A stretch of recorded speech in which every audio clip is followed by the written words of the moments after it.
हमें अध्यात्म ज्ञान बिल्कुल नहीं, आध्यात्मिक ज्ञान के बिना हमें डर नहीं हो सकता, चिंता नहीं बनती, और जब तक हमें परमेश्वर की महिमा का ज्ञान नहीं होगा तो हमें रुचि नहीं बनती। अब हमारे को जो ज्ञान दिया गया बचपन में, यही दिया गया कि उसके लड़के ने कोठी बना ली, वो डॉक्टर लगा हुआ था, प्राइवेट क्लिनिक है, 2 कोठी बना दी, कार ले ली। अब जितने भी बच्चे डॉक्टरी कर रहे हैं, ट्रेनिंग कर रहे हैं, उनका मूल उद्देश्य टारगेट यही हो जाता है, मैं कोठी बनाऊं और कार लूं।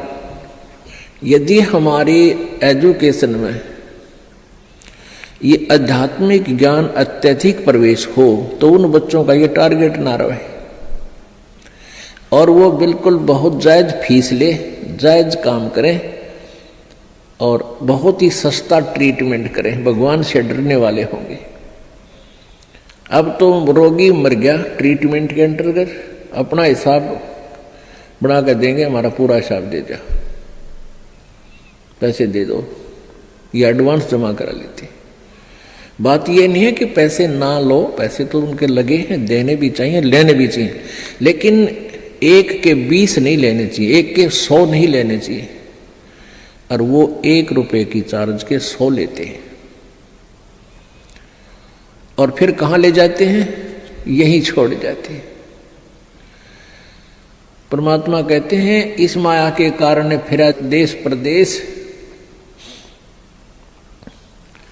अभी पीछे समाचार पत्र में आया हुआ था, हरियाणा अंबाला का रहने वाला एक लड़का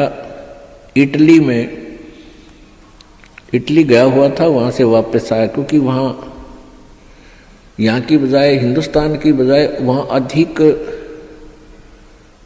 पे मिलती है, तनख्वाह मिलती है, रोजगार के लिए वहाँ गए, अच्छा पैसा लेकर आते हैं वहाँ से। तो फिर वो अपने परिवार को लेकर के गाड़ी में,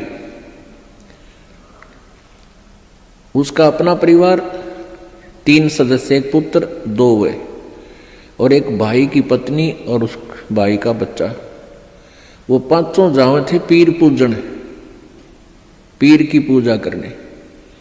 और उस पेपर में लिखा, समाचार पत्र में लिखा हुआ था कि वो एकदम इतनी ऊंचाई से गुजर रहे थे कि वहां से गाड़ी पलट गई और 50 फुट नीचे तालाब में गिर गई, वो 5 मर गए।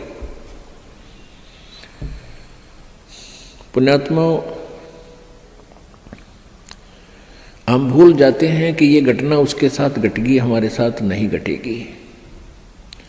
हमारे साथ ऐसी नहीं घटेगी तो कोई और तरह की घट जाएगी, यानी काल ने तो हमारे को यहाँ से जो उसने समय निर्धारित किया उसी दिन उठा लेना है।